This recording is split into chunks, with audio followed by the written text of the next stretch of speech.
What's happening, party people? Welcome to my week in review. Now, this is not a step-by-step detailed instruction video showing you how to do things.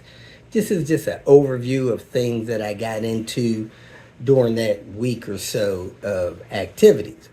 A lot of my subscribers requested long ago that I make videos like this so they can see what I had going on. Occasionally, I will do something a little bit different that maybe I didn't do in the past, so they learn tips and tricks and stuff like that. I also do things that kind of shows them things that they may want to do as they keep their cars serviced and on the road. So that's what this is.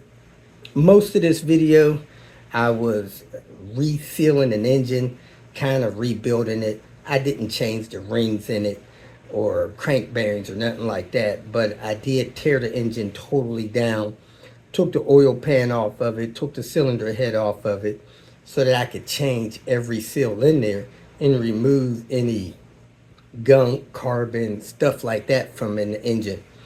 Most of the engines on these vehicles, Volvo 850s, S&V 70s, these white block engines, they were pretty much designed to go about 500,000 miles. However, due to the fact that the seals leak and get old over time, that can cause failure. If you're consuming too much oil, leaking oil, stuff like that, run the engine out of oil, that'll destroy the engine. But if you keep the oil level good, keep them serviced, good spark plugs, stuff like that, running good gas in them, doing oil changes on a regular basis, these engines can go 500,000 miles. I went over 500,000 miles on one of mine, neglected a few oil changes, and the rings started wearing. So I think you can get more. I know of people that have more than 1,000,000 miles on their Volvo 850. So it's not uncommon to see that. Other vehicle manufacturers do that as well. The key to it is properly maintaining it, running quality oil in it, keeping them serviced. So that's what this video is all about. Now, if you need to contact me directly, you need to watch the clip on the end of the video. It has my personal contact information on there. So I hope you all enjoyed the video. I'm looking for a clip from when we stopped at Niagara Falls, and occasionally when I try to record a clip with my phone, I think it's recording. It's not. I'm not paying attention. I move on with life. I go back later to pull a clip, put it in the video. I can't find it.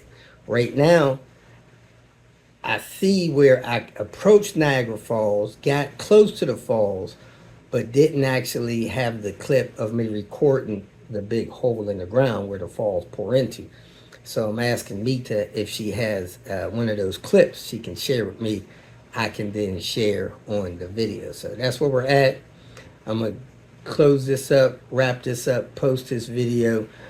Usually if I do a job in a video like this, I will link the step-by-step detailed instructions for that job in the description area. Sometimes I run out of time, I forget to do it. Just remind me, I'll put it in there if you want to see those step-by-step instructions. Otherwise, you can look at the description area, find links to the procedures for doing the job and all as well. So I'm going to get moving. I got hopefully finish up this yellow car today. Maybe not totally finish it, but at least get it driving. Sold a car a couple months ago. Usually takes me 3-4 weeks to get a car rebuilt. This one is, man, it's going on 4 months. I'm really embarrassed. I've been concentrated on it for about 2 months, but it's just gone on a lot longer than I expected. He's frustrated. I'm frustrated. My downstream's frustrated. You know, I got people that ask me to do a modification on their car, do work on their car, maintenance, different stuff like that in other areas of the country. You guys know that, most of you. And when I'm at a location doing a job, I stay there to complete that job.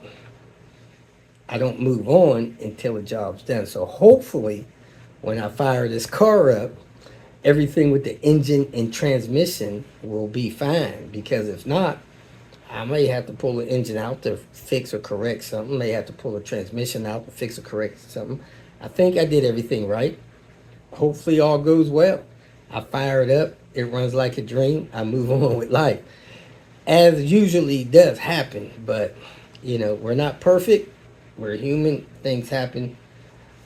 I'm praying that nothing wrong happened. I took my time, and I had to fix a lot of things on the way. So this car has had an extremely large number of things fixed, repaired, serviced, and corrected on it.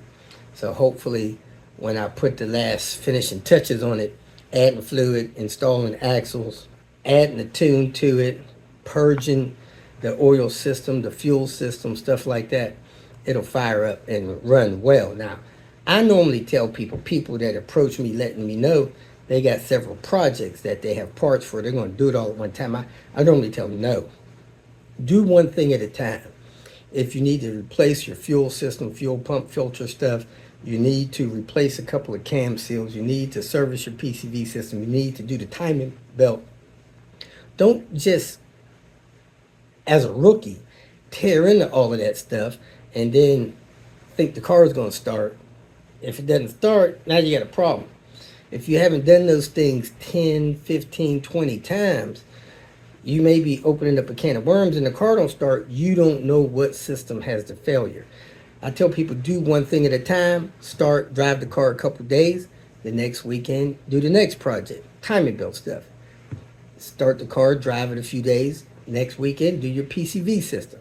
Next weekend, do your fuel pump, stuff like that. So I don't encourage people to dive in deep like that. But occasionally, like a thing like this, like a project car, you got to dive in deep and hope for the best. So that's where we're at. I hope to get this thing fired up today. This has some clips in it, and hope you enjoy the video. Thanks for watching.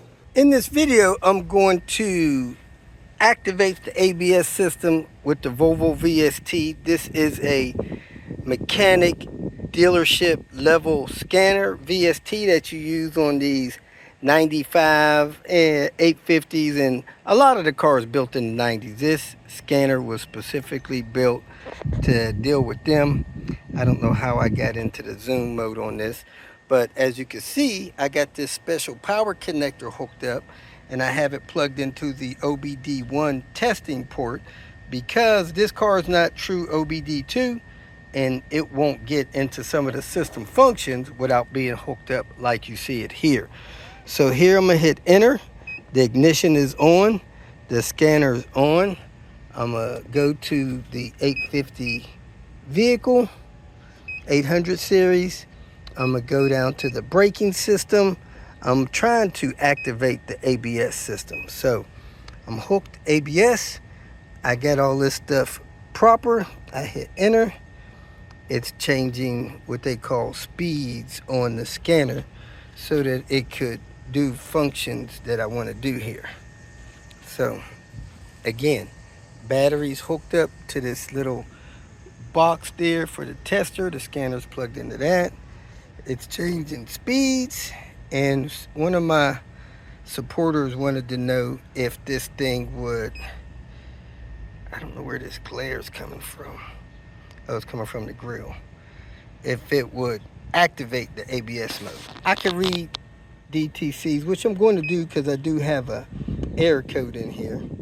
I think it's got something to do with my wiring plugged in. It says I have one error code, no supply to the hydraulic unit valves. Oh, that's a problem. So this may not work for me. All right. That's the only code. I'm gonna try to erase that code. So my ABS may not even be working. Ignition is on. If I have no power there, that could be a problem with a fuse or something like that. It says it's been erased. Let's exit and see if we can go into mode 4 and activate. I don't know if we should read at low speed or high speed. Let's go to high speed. Enter.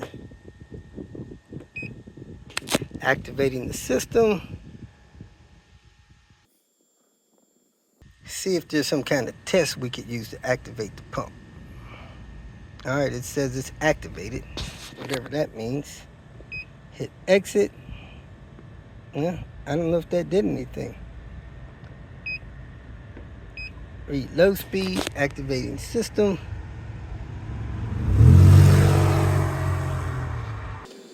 Didn't give me an option to test anything. I thought it would in this mode 4. Okay, let me hit enter, see what happens. Nothing happens. It just says exit. All right, so I don't see any way to activate my pump here.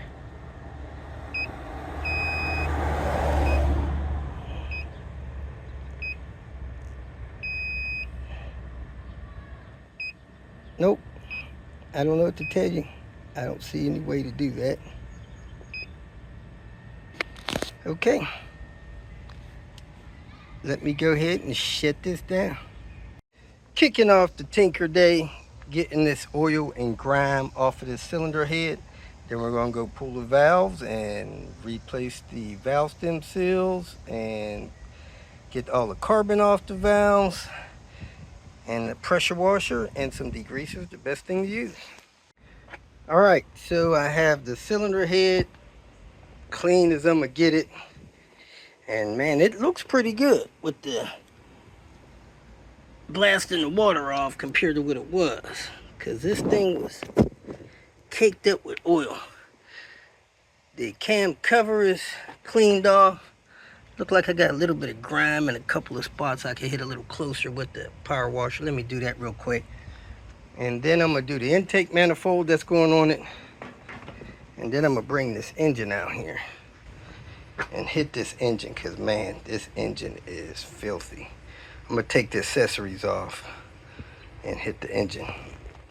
Here are some cargo area covers I'm getting ready to put on my website.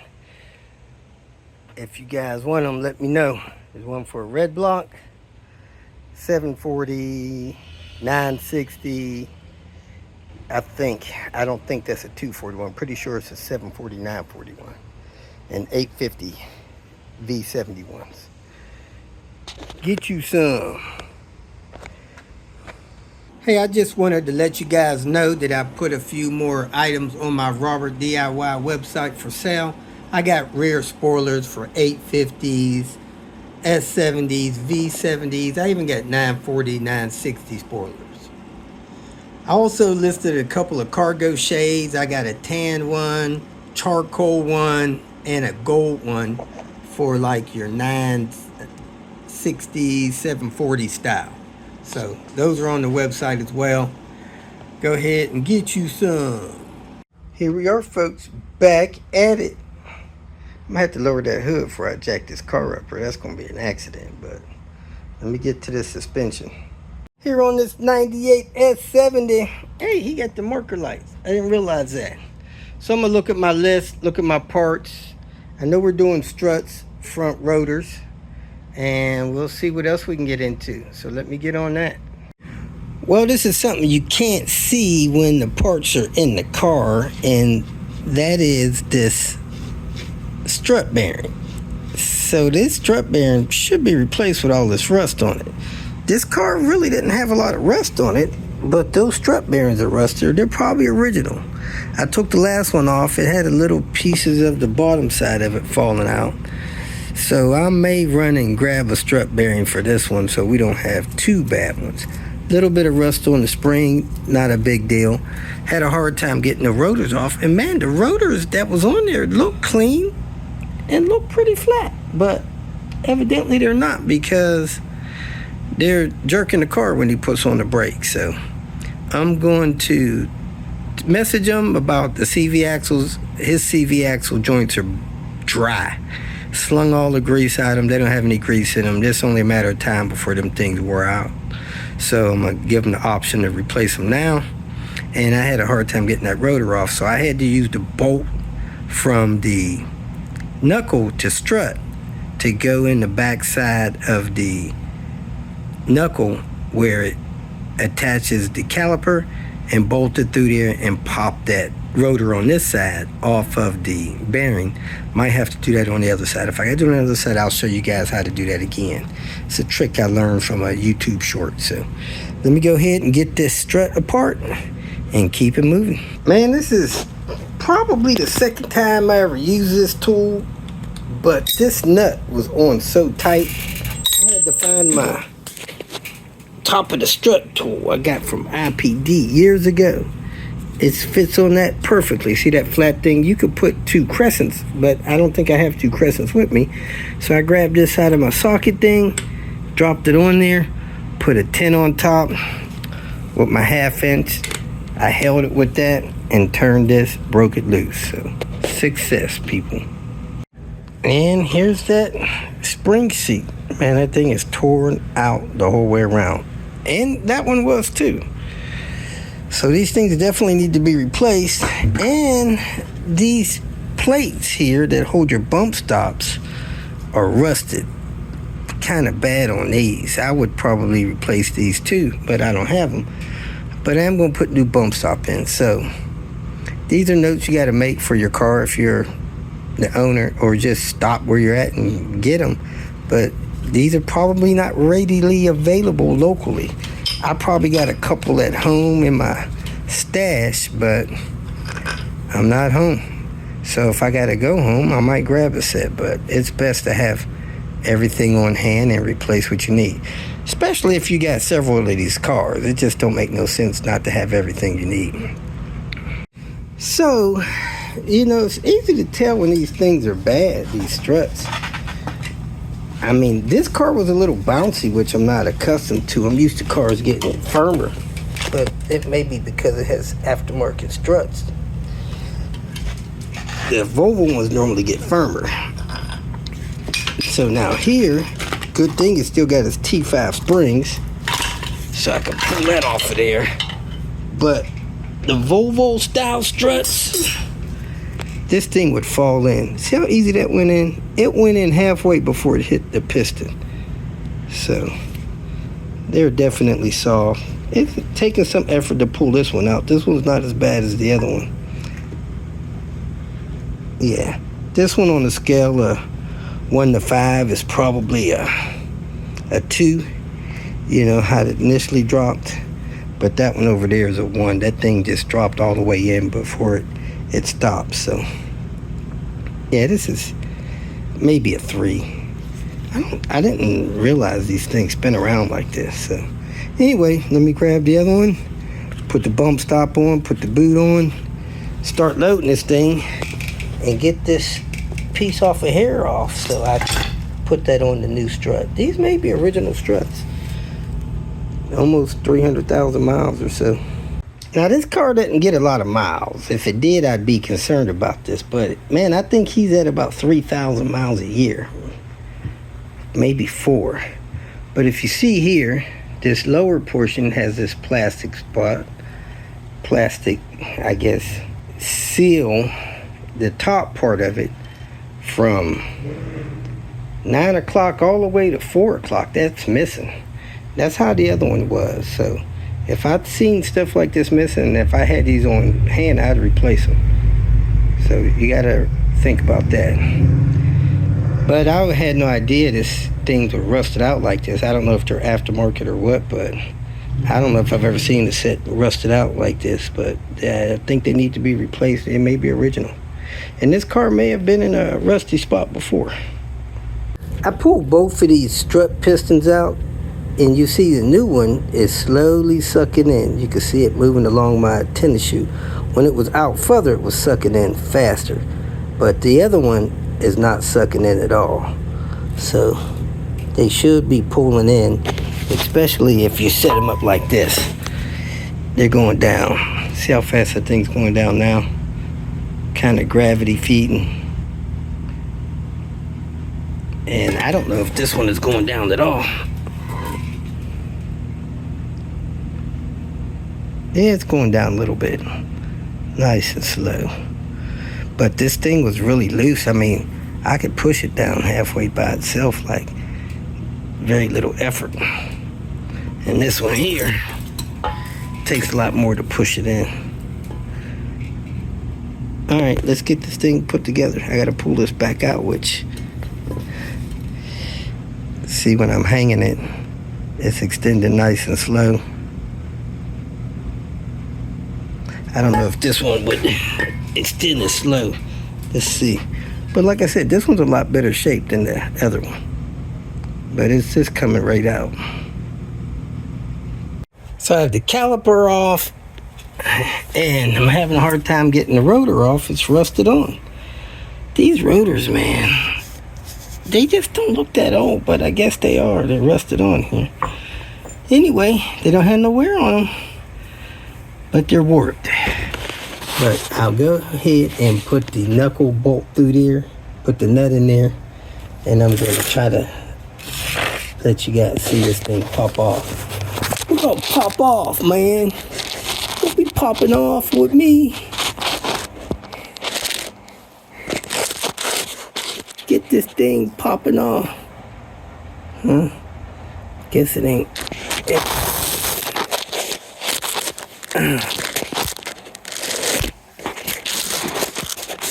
Popping off. There it is, if it don't fall. Let me try to put something there to stop it from falling. Try to put a tool there to stop it from falling and not getting on in the way of the view. I got a pair of pliers here. Let's put these pliers down here. There we go. Put my glove back on. And put my tools in place and start to crank it. And pop this off. Now, I thought this might hurt the bearing. However, the bearing is being held on by the CV axle bolt, so it's not hurting the bearing. So let me go ahead and put this on the nut. And start cranking this bolt in.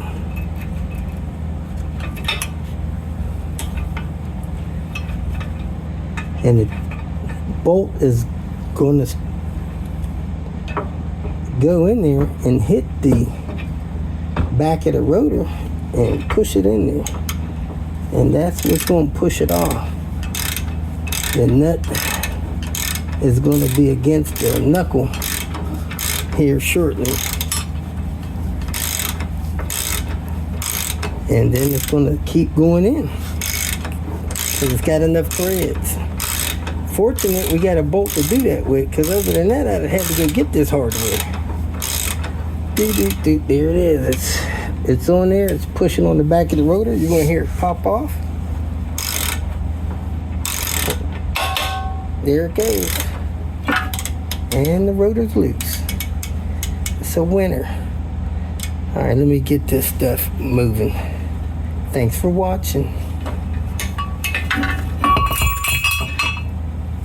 Do you see how jacked up the CV axle is? This boot's torn wide open. Not much grease in there.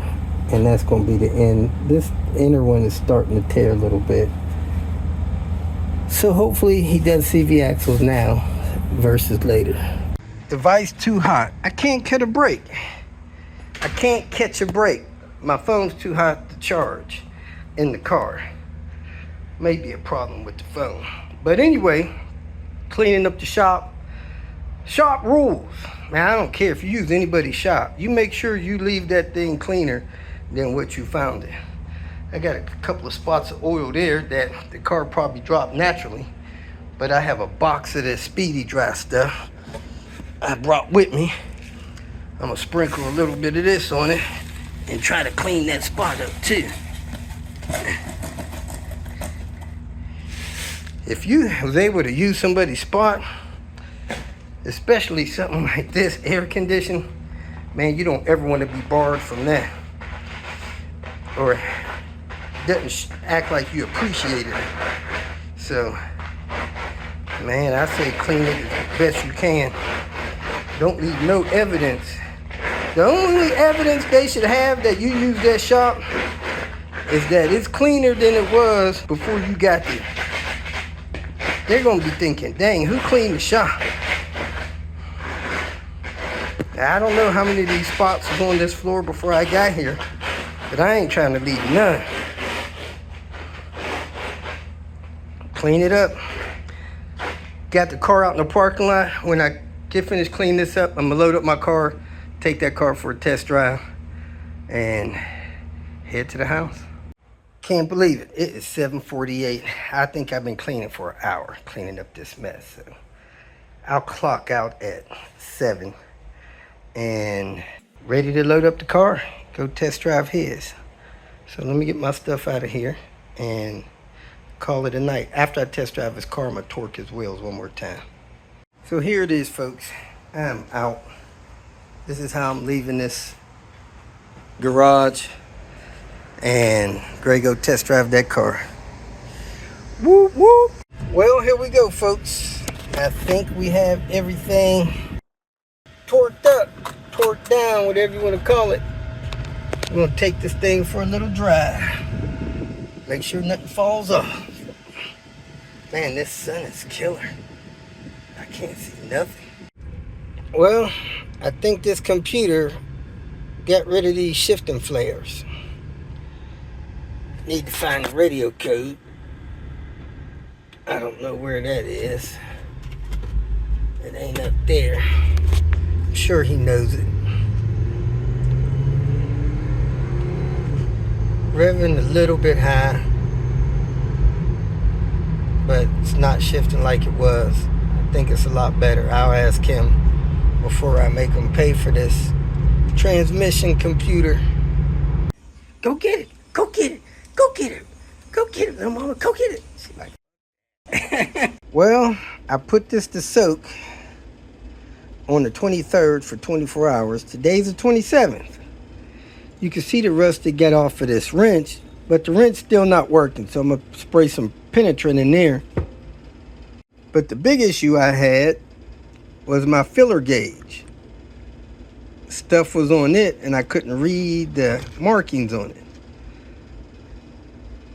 I think it totally erased my markings now. I think that stuff was laser etched, so let me wipe these off, see if I can read any markings on them, and go from there. I think it said I'm supposed to rinse it off, so let me rinse it off with warm water, then dry it off and see what I'm left with. But this exhaust stud, it also got some rust off of that. That was pretty nice. I don't know if it'll let that bolt come out easier though. So let me see what else I got in there. First of all,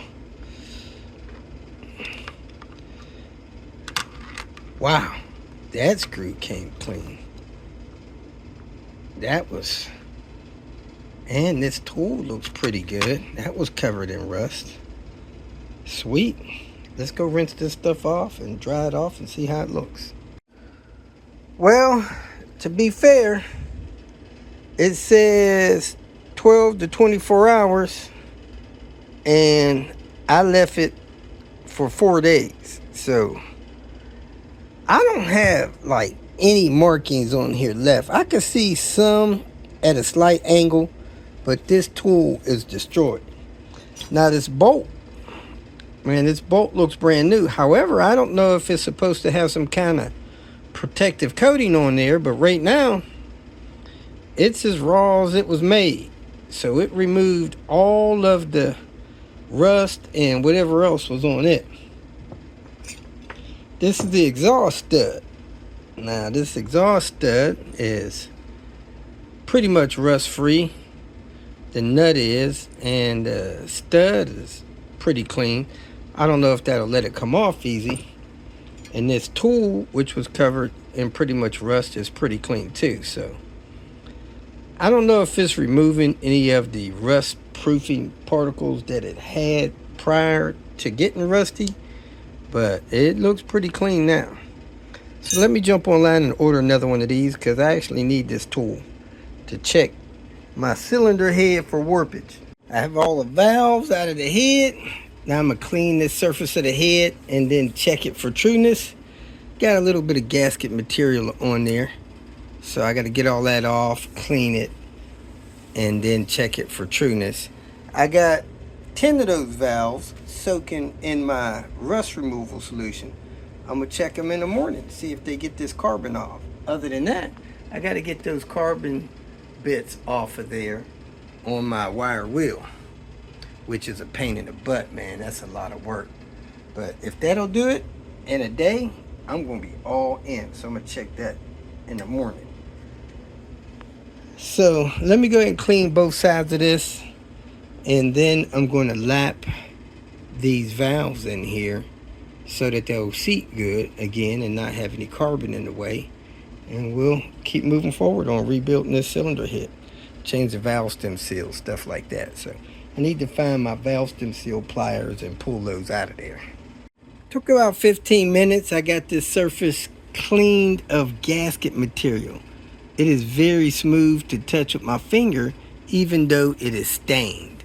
Now, if you took this head somewhere and had it surfaced or made true, it would all be shiny and have true marks.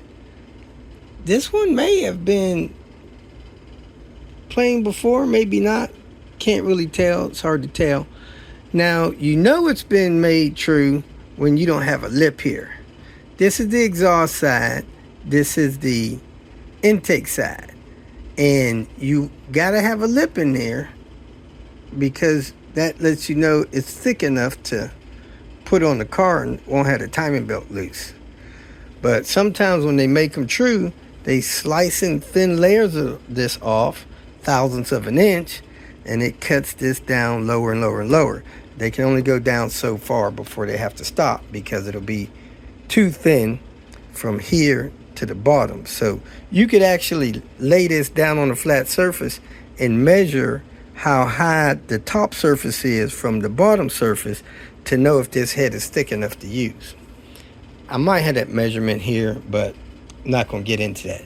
So let me go get my straight edge and see if I can get some of this filler gauge under here, even though my filler gauge don't have any writings on them. I know the smallest one is like 0.002 and the next one is 0.0025, and as long as it's thinner than 0.0035, we're good. So let me go ahead and get my straight edge. And if I learn I got some warpage in here, I'm gonna have to send it to the machine shop, have them cut it. I don't need them to vac clean it and all that stuff. I just need them to make it true. That's normally between 50 and 70 bucks. Now, if you look under there and you can see daylight under your straight edge, you got a problem. So we're going to take a filler gauge and do it. Now, some people take a block or something and run a piece of fine sandpaper across there, call themselves making that true. Man, this is too much work to be playing with $70. So I don't do that, but you're welcome to do it if you like.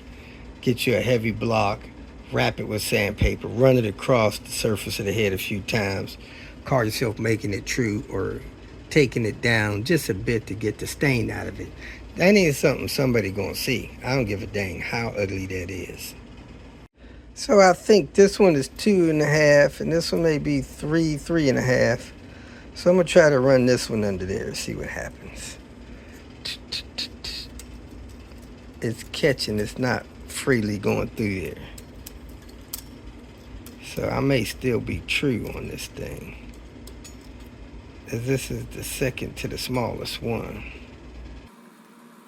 All right, let me check it across. Okay, so right between cylinders 1 and 2, I got a little space because my little filler, this one doesn't go through, which I think is maybe 3.5, which is the limit, 3.35. But this 2.5 goes through. See that? Goes right through there.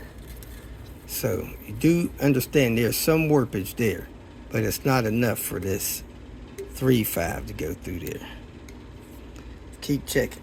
Well, I just learned that my bar that I'm using for a straight edge is flawed because I took it and spun it around, and now I don't have any space where this goes through. Where flipped around the other side I did. So I really need to get a good straight edge because this cylinder head is flat, but up here where my straight edge is flawed, it can go through.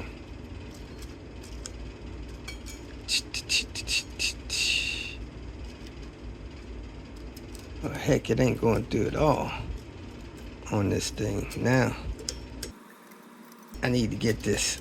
I need to get a better straight edge.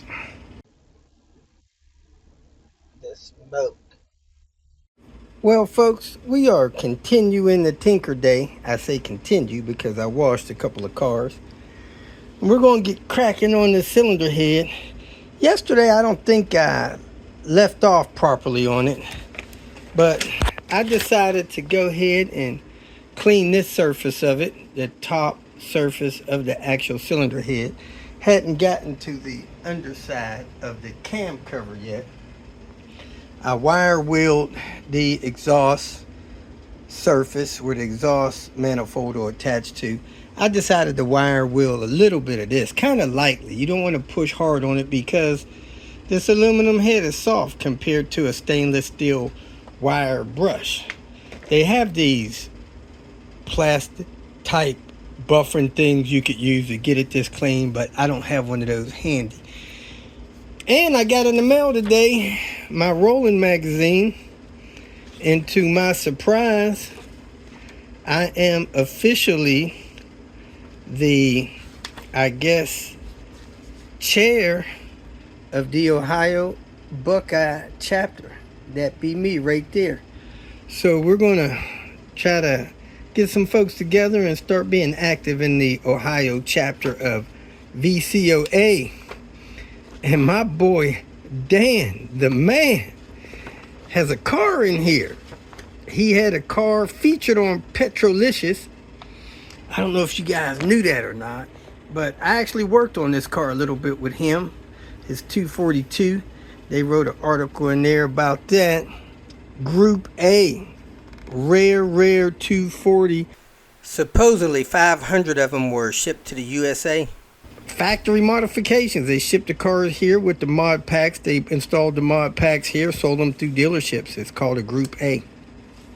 So anyway, that's that.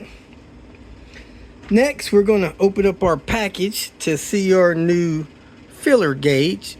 Remember, my filler gauge had gotten a little rusty. Then I had soaked it in the oil eater rust remover, and that thing supposed to soak it for like 12 hours, maybe 24. Man, I soaked that thing for like 4 days, and you couldn't read nothing on it after that. So I'll purchase another one, show you guys how this look when they're brand new.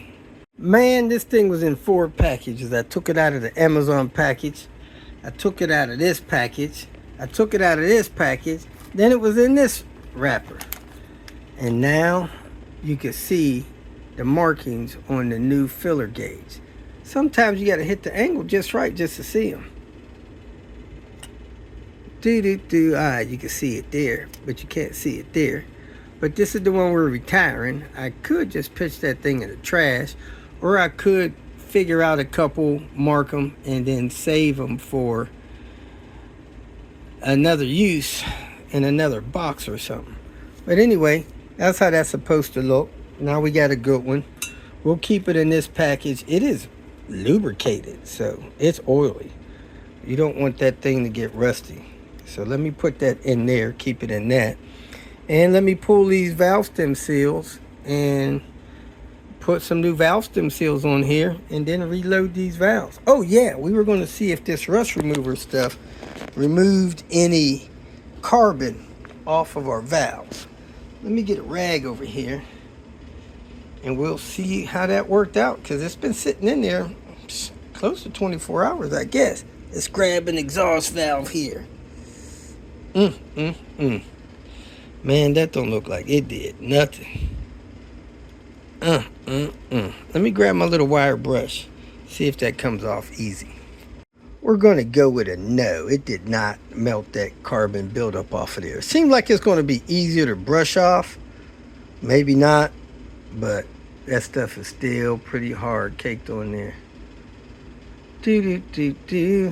Now the little bit of residue oil junk that was on that just about wiped off of this intake valve with a rag, but this carbon on this exhaust valve is still caked up, so I'm gonna have to run those on the wire wheel. Let me go ahead and get these valve stem seals off of here, and then hit these valves on the wire wheel, and then lap my valves, and then put my valve stem seals in, and then rebuild this cylinder head, put it back together. After I get it all back together, I'll clean up the bottom of that and start working on that block. Let's do it. So this is why you want to clean this carbon off. You see how much carbon? Now that valve stem seal comes down to about right there. And it keeps coming down there, and that carbon is touching that bottom of that valve stem seal. So you really don't want to leave all this carbon on these valves, because these valves are subject to burning and they don't seat right. That's the seat on it. And that seat doesn't seat right in the head. As you can see, it's got mild pitting in there. It doesn't cool the valve off enough when it's closed, because this valve is blowing hot exhaust across it, coming out of this head right here. And when the valve closes and it seats in there, this cylinder head helps cool it down. But it's got to hit in there, and it's got to seat well. And this one is building up pits on the seat. You can rub your fingernail across there and it doesn't feel real smooth. Not like this here. So you want to lap those valves in there so that they get really smooth and they close well, and that way you get a good seat, they cool off and they don't burn. Let me keep on doing these. I got 3 more exhaust valves and 5 intake valves. Intake valves are quick. These exhaust valves take about 2-3 minutes a piece. We are 2 hours in, all the valves clean. Yikes. Took 2 hours to do that. And I also pulled these valve stem seals. That's about it. Let's lap them. That'll be another 2 hours probably putting them in. Let me go find a drill bit and a hose for this. Well, I'm actually well into my tinker day. I kicked it off putting the cylinder head back together. I dropped the valves in, I don't know, about an hour, 15 minutes. Next, I gotta get this broken screw out of here. That may be easier than it looks.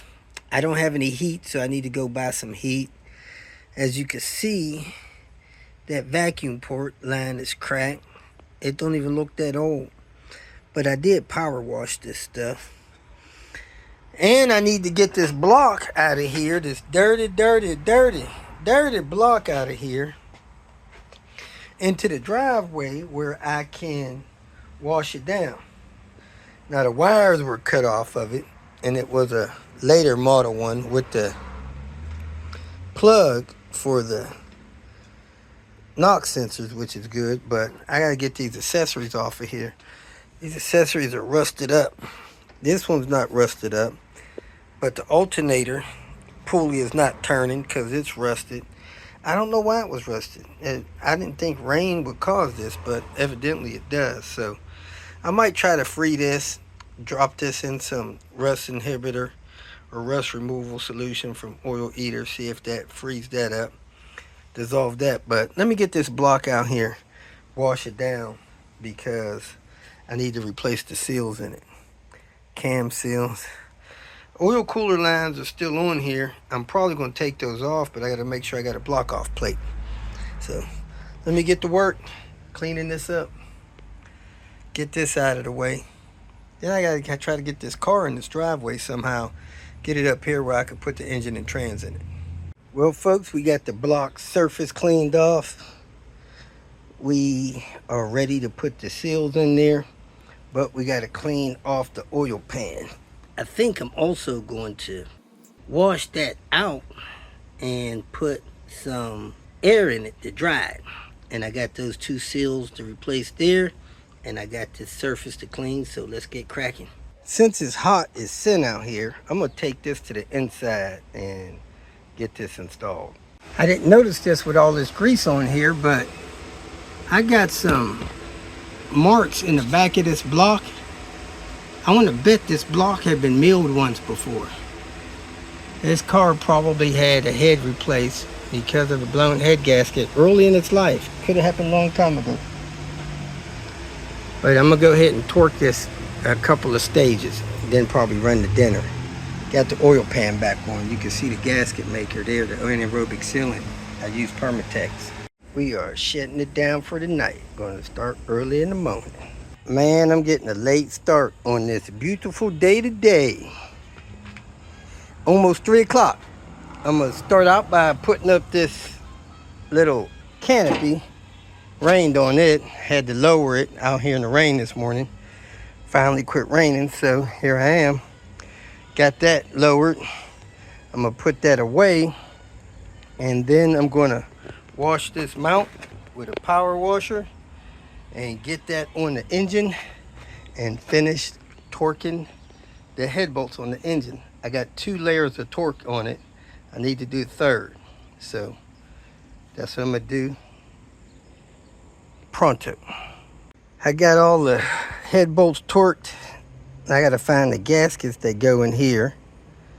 I'm gonna get the lifters, put them in there. I got them soaking in oil. I'm gonna put NA cams on it, so it'll have a set of NA cams. Then I'm gonna put the cam locking tool on it, and I might even put the drawdown tool on it. So let me go ahead and find the rest of the stuff I need. And I need to put this gasket in here. So let me go get that gasket, put it in here next, torque that down. Cam cover clean. I almost forgot. I'm supposed to paint this thing. So I'm gonna get the spark plug cover, put it on here, and then outline everything that's gonna get painted. Because if it's not covered by the cam cover, it's gonna get painted. So let me get with it. I was drying my part with the vacuum cleaner hose, and I noticed it was spitting oil on my part. That's not going to work. I need to paint this. So I'm going to go ahead and wipe it down with some brake parts cleaner, which I did not have, so I had to go to the store and get that. So we're back at it. I put bubble wrap over it, taped up the bubble wrap, and now I'm priming it. I got it primed. I think it's 1 coat primer. Actually, it's scratch filling primer. Automotive, so it should be good for automotive paint. Let me go ahead and read some of these instructions, see how quick I can put my base coat on. All right, so we are done with the primer.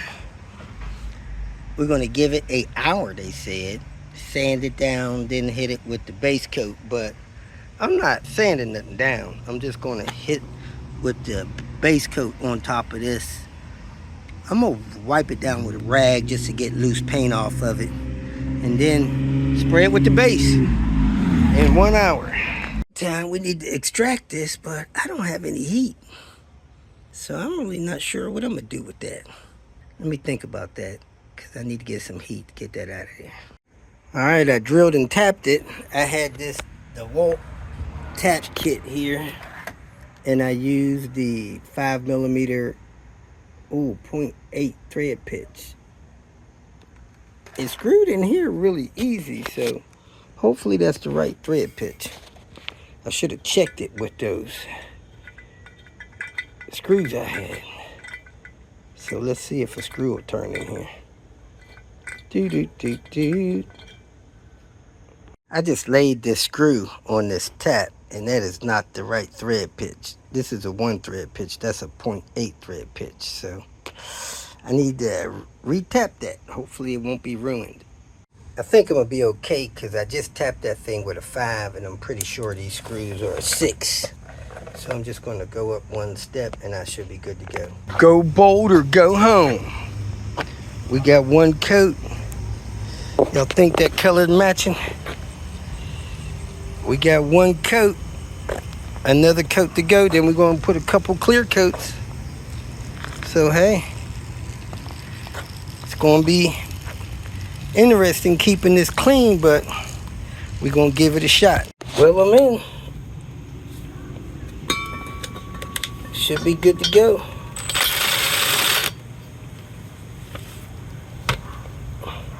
Woo, woo.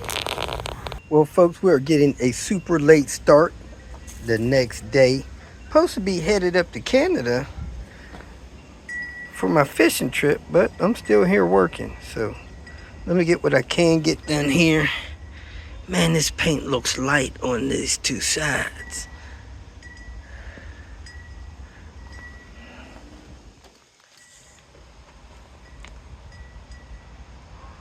Yeah, I don't know if I should worry about that or not. I don't think so. I think the cover covers these sides.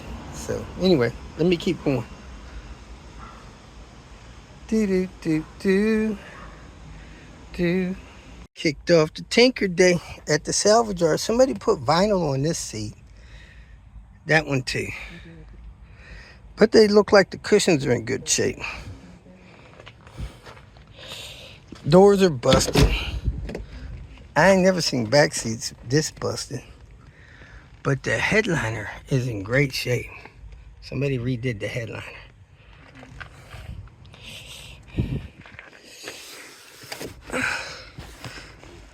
Nothing special in the trunk, is empty. What about the light? Oh, for Christos. Jeez, I forgot all about that. Feels like something's missing on the light. Let me get this light out. All right, I think it's good. I think we got this light for one of our customers. There it is, folks. The 2-color 850. Ending with the nice color. Whoop, whoop. Third stop on our trip. City Barbecue. About to have some grub, waiting on Mom. We got double brisket, some ribs, cornbread, looks like Texas toast, collard greens, and French fries. Here we are, folks. We have arrived on the U.S. side of Niagara Falls. We are in Niagara Falls, New York. Walking down toward the falls. Going to connect with Mom and Mita. Let's do it. I went and found a parking spot. I dropped them off as close as I thought was possible. So, walking down here to hopefully see the falls and connect with them. Going to walk along the river. This is getting kind of rough. The river is anyway. Rough rapids. Do. Look how tough it is. I don't see nobody fishing. That's a bad sign. And folks, we are getting closer. Look at those rapids. This is some serious water movement. And the falls are right there. Let's go down and check them out. And we are walking downhill as the falls are going down. And we're about to get close and personal. You can see the mist coming off of the edge of the cliff where the water goes over. This is going to be a sight, folks. Lots of people here. It's not a boring spot, that's for sure. Museums close around 4, so if you want to go to the official museums for the state, you have to get there by 4.